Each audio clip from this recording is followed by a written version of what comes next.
Eh bien, nous accueillons notre dernier auditeur qui est Pierre, qui nous a rejoint bien sûr sur Sud Radio. Bonsoir Pierre.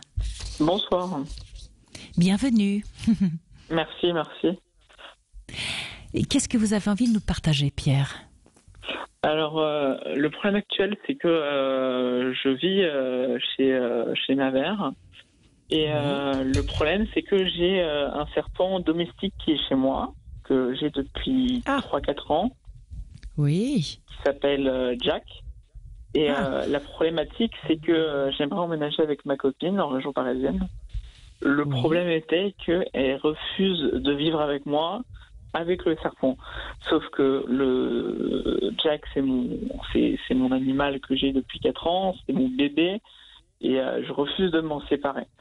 Le problème, c'est que j'aimerais pas que je casse avec ma copine juste pour une histoire de serpent, quoi.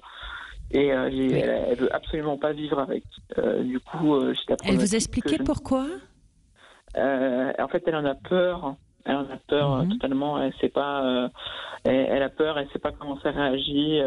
Genre juste je sors de sa cage. Elle est de son terrain. Elle est totalement folle, quoi. Tout à fait. Oui, ça la rend hystérique. Tout à fait. Voilà. Elle veut pas s'en approcher. Elle veut même pas le voir. Elle en a tellement peur. Oui, ça peut se comprendre, hein. Pierre. Tout à fait, oui. C'est pas banal d'avoir comme un animal de compagnie un serpent de 4 ans qui vit à la maison quand même. Effectivement. Mais, donc vous êtes confronté à un choix. Voilà. J'ai le choix entre vivre tout seul avec mon serpent ou avec ma copine. Avec ma copine. Alors, j'ai envie de vous demander, Pierre, avec qui vous allez construire votre vie ? Alors avec elle, mais faut qu'elle accepte mes choix. Une partie. Oui, mais alors vous vivez chez votre maman. Ça veut dire que votre maman a évidemment accueilli cet animal sans réticence. Un peu. Avec quelques réticences. Vous vous rendez compte quand même, Pierre, qu'on ne se balade pas partout et avec un serpent sous le bras en disant coucou, c'est moi, j'arrive à la maison et je m'installe chez toi avec mon animal. De toute façon, ça fait combien de temps que vous vous posez la question de ce choix, Pierre ? Ça fait 3-4 mois là qu'on essaie éventuellement de trouver un appart, mais il y a la fameuse discussion qui revient de il va falloir trouver quelque chose pour le serpent ou le mettre, et ma mère ne veut pas le garder car elle n'aime pas forcément, enfin elle en a, c'est juste qu'elle veut pas le garder, elle ne saura pas s'en occuper, et moi je veux absolument le prendre avec moi parce que c'est mon animal à moi, quoi. Oui, après il est totalement inoffensif, hein. C'est pas non plus comme s'il était sauvage. Il est pas venimeux. Il m'a jamais mordu. Donc voilà, quoi.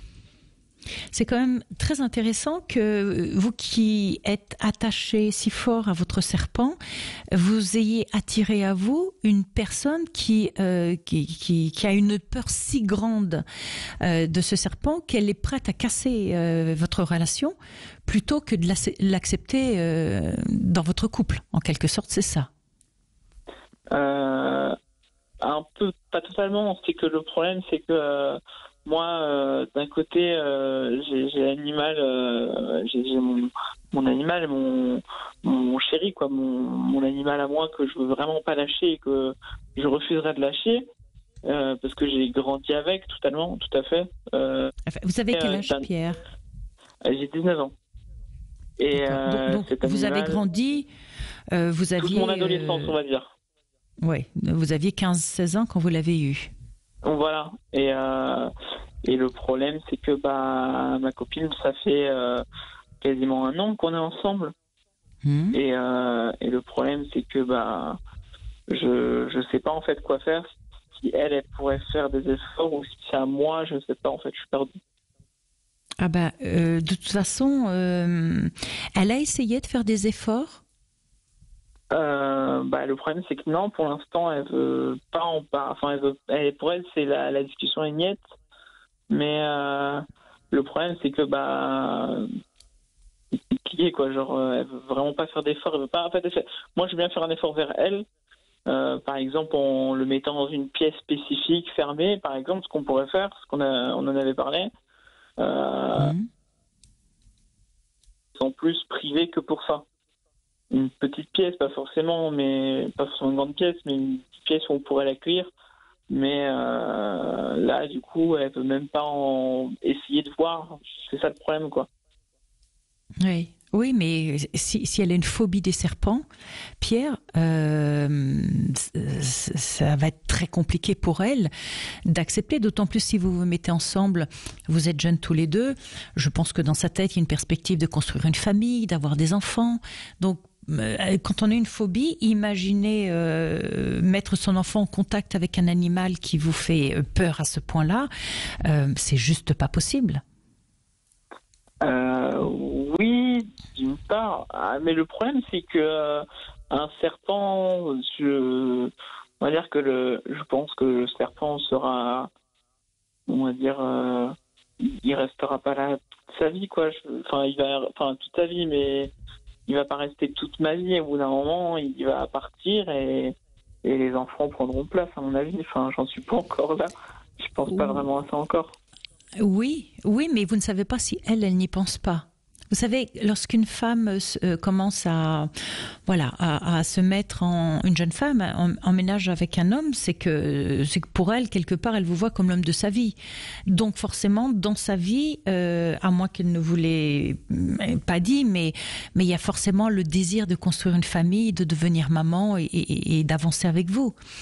Là, en quelque sorte, ce que je ressens, Pierre, c'est le sentiment que si ce serpent vit encore 5 ans ou 10 ans, il faudra que votre monde autour de vous attende que ce serpent décède pour que vous ne l'imposiez pas aux autres.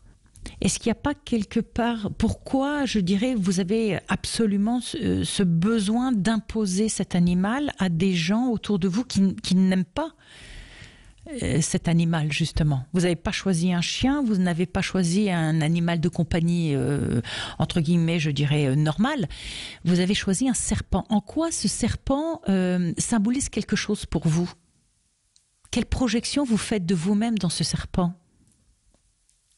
Eh bien, on va dire que ce serpent, c'est un peu comme pour moi, vu que j'ai beaucoup grandi avec. Enfin, je fais 4 ans, c'est quand même un peu quand même beaucoup pour Oui, moi. oui. Mais, Et bien sûr, je comprends. je l'ai nourri tous les jours. J'ai grandi avec. C'est mon animal de tous les jours, quoi. Je Normal comprends, que Pierre. genre après, j'ai du mal à vouloir m'en séparer et j'aurais du mal je le vivrais, je pense mal de pas vivre avec lui. Déjà que je suis très anxieux quand je pars en vacances et que pour le question de le nourrir, parce que la cage c'est impossible, si c'est pas moi qui le fais, ça va être très dur pour ma mère de le faire. Et pour le nourrir, le problème c'est que ça, on donne pas des croquettes à un serpent, quoi. Faut lui donner des souris vivantes. Et le problème c'est que ça bloque. Pierre, Donc j'entends, mais vous n'avez pas répondu à ma question. Ce que je vous demande, c'est pourquoi vous avez choisi cet animal? Quelle projection de vous-même vous avez fait dans cet animal? En quoi, quelque part, il vous ressemble? je sais pas, je sais pas, il vit dans son coin, il je saurais pas Il est expliquer. solitaire? Oui, pas que, il est discret. Je sais pas en fait, c'est un animal que j'affectionne beaucoup et que j'aime beaucoup tout ce qui est les pogonas par exemple ou tous les animaux un peu désertiques. C'est vraiment des animaux que j'adore, que j'affectionne. Et que voilà, que j'aime beaucoup et c'est pour ça que j'en ai pris un, quoi. En fait, il me fallait un animal, je me sentais seul. Hein. Moi, qui a vécu toute mon adolescence seul, car ma soeur est partie très tôt de chez moi. Je me sentais seul, il me fallait quelqu'un, quoi, et il n'y avait pas grand monde chez moi. Du coup, je sais pas, j'ai voulu avoir un animal avec qui vivre, avec pas être seul chez moi, quoi. Oui, je comprends. Pierre, ce qu'il me semble, c'est que quelque part, cet animal vous ressemble. Vous voyez, il fait corps avec vous. En tout cas, vous faites corps avec lui. On va le prendre plutôt dans ce sens-là. Vous ne l'avez pas choisi par hasard. Choisir d'avoir un serpent comme animal de compagnie est quand même une décision particulière. Donc cet animal est venu, je dis, combler quelque chose que vous aviez. Si vous avez autant de mal à vous en détacher d'une certaine façon aujourd'hui, c'est que dans cet animal vous projetez quelque chose de vous-même. Vous voyez ce que je veux dire? C'est-à-dire vous sans lui, c'est pas vous. Et vous le dites, c'est mon animal chéri. Vous me parlez de votre copine, mais vous me parlez de votre animal chéri. Donc, oui. D'un côté, ma copine, c'est ma chérie, bien évidemment, c'est mon bébé, mais d'un côté, c'est en fait c'est problématique de faire un choix. Oui, mais Pierre, j'ai du mal en fait. Je sais pas en fait. Ouais. Parce si vous pensez qu'elle ne peut pas faire les efforts qu'il faut ou qu'elle ne veut pas, peu importe. En tout cas, si elle ne veut pas, c'est que quelque part elle ne peut pas.